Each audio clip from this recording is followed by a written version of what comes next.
بسم اللہ الرحمن الرحیم۔ حضرت عائشہ صدیقہ رضی اللہ تعالی عنہ کی نبی کریم صلی اللہ علیہ وسلم کے ساتھ گزری زندگی کے چند خوبصورت واقعات پیش کیے جا رہے ہیں۔ نبی صلی اللہ علیہ وسلم کی متعدد بیویاں تھیں۔ حضور صلی اللہ علیہ وسلم اپنی ہر بیوی کے پاس ایک دن گزارتے، لیکن باقی ازواج مطہرات باری والی زوجہ کے پاس اکٹھی ہو جایا کرتی۔ ابن ماجہ کی روایت کے مطابق ایک بار حضرت عائشہ رضی اللہ عنہا کی باری تھی، جب حضرت زینب بلا اجازت ان کے حجرے میں داخل ہوئی تو حضرت محمد صلی اللہ علیہ وسلم کو معلوم نہ تھا کہ حضرت زینب رضی اللہ عنہا بھی حجرے میں موجود ہیں، اور اندھیرے میں آپ نے ان کی طرف ہاتھ بڑھایا ہی تھا کہ حضرت عائشہ رضی اللہ عنہا بولے، یہ زینب ہے۔ آپ صلی اللہ علیہ وسلم نے ہاتھ کھینچ لیا۔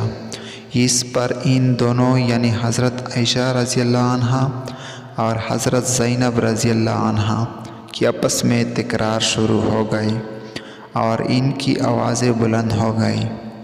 ادھر ادھر نمازیں کھڑی ہونے لگی تو حضرت ابوبکر صدیق رضی اللہ تعالی عنہ نے حضرت عائشہ کو بلا لیا۔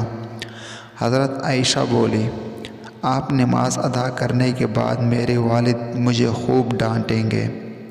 ایسا ہی ہوا، اور حضرت ابوبکر صدیق رضی اللہ تعالی عنہ نے انہیں سختی سے ڈانٹا کہ تم رسول اللہ اکرم صلی اللہ علیہ وسلم کے سامنے اس طرح سے بولتی ہو۔ بار روایت مسلم، ایک بار رسول اللہ صلی اللہ علیہ وسلم حضرت عائشہ کے پاس آئے تو انہوں نے پوچھا، آج کہاں رہے؟ آپ صلی اللہ علیہ وسلم نے فرمایا، اے حمیرہ ام سلمہ کے پاس تھا۔ کہا، ام سلمہ سے آپ کا جی نہیں بھرتا، مجھے بتائے اگر آپ ایک وادی کے دو کنارے پر اترے، ایک سے گھاس چرا لی گئی ہو اور دوسرے کنارے پر کوئی گھاس کھانے والا نہ آیا ہو، تو آپ جانور کہاں چلنا پسند کریں گے؟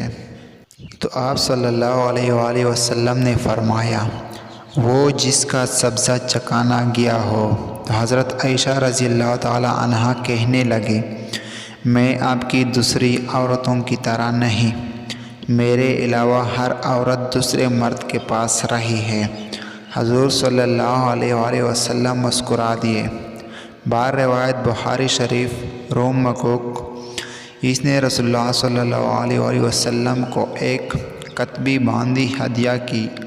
حضرت عائشہ رضی اللہ عنہا فرماتی ہے کہ جب وہ حاملہ ہوئی تو مجھے پریشانی لاحق ہوئی گئی۔ ابراہیم کی ولادت ہوئی، لیکن ماریا کو دودھ نہ آتا تھا۔ آپ صلی اللہ علیہ وسلم نے بچے کے لیے دودھ دینے والی بھیڑ خریدی، جس کا دودھ پی کر وہ موٹا اور سرخ و سفید ہو گیا۔ ایک دن آپ صلی اللہ علیہ وسلم ابراہیم کو اپنی گردن پر اٹھا کر لائے اور پوچھا، عائشہ بچے کی مجھ سے مشابہت کے بارے میں کیا کہتی ہو؟ میں نے سوتا پے کی وجہ سے کہا کہ مجھے تو آپ سے کوئی مشابہت نظر نہیں آتی۔ فرمایا، بچے کی صحت کے بارے میں کیا کہتی ہو؟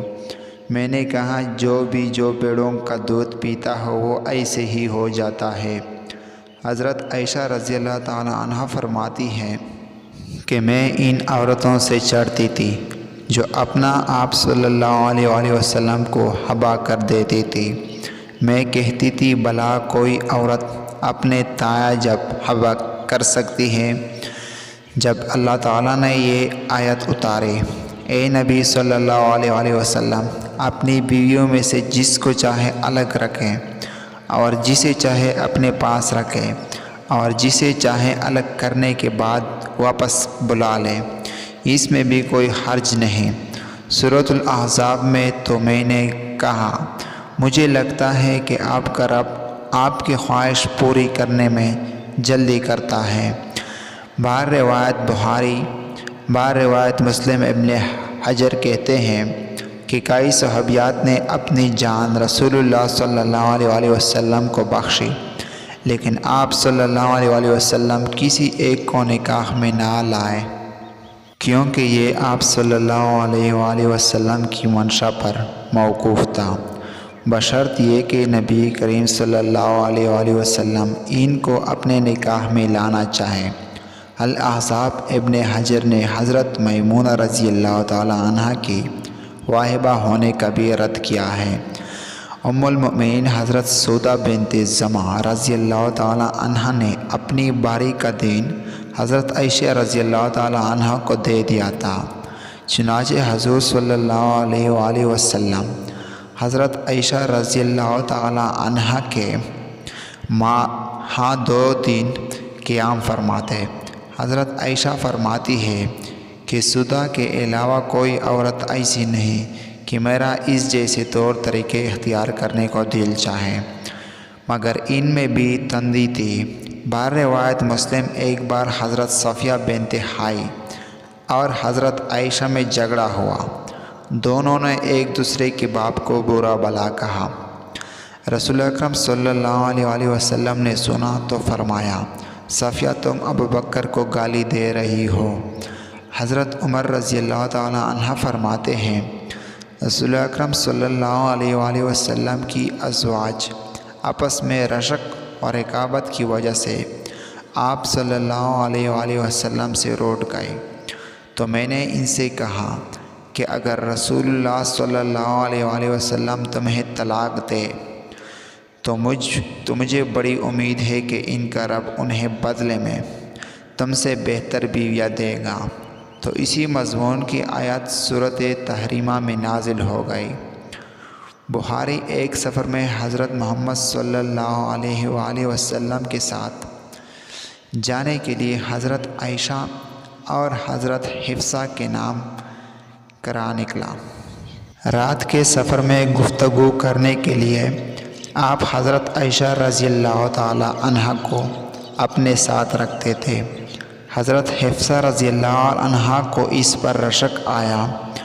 انہوں نے حضرت عائشہ سے کہا، تم میرے اونٹ پر سوار ہو جاؤ اور میں تمہارا اونٹ پکڑ لیتی ہوں، دیکھتے جاؤ کیا بنتا ہے۔ حضرت محمد صلی اللہ علیہ وسلم حضرت عائشہ رضی اللہ عنہ کے اونٹ کے پاس گئے اور حضرت حفصہ رضی اللہ تعالی عنہ کو سلام کیا۔ رات بھر کے سفر کے بعد پڑاوا کا وقت آیا۔ حضرت عائشہ آپ سے دور رہ گئی۔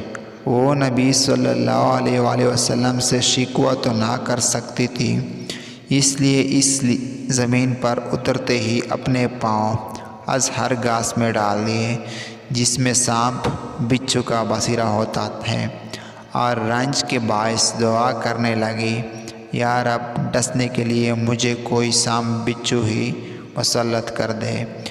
باری روایت بخاری اور باری روایت مسلم نبی صلی اللہ علیہ وسلم اپنی ایک زوجہ حضرت عائشہ رضی اللہ عنہ کے پاس تھے۔ اتنے میں ایک دوسری بیوی حضرت زینب رضی اللہ تعالی عنہ نے کانے پر رکابی بھیجی۔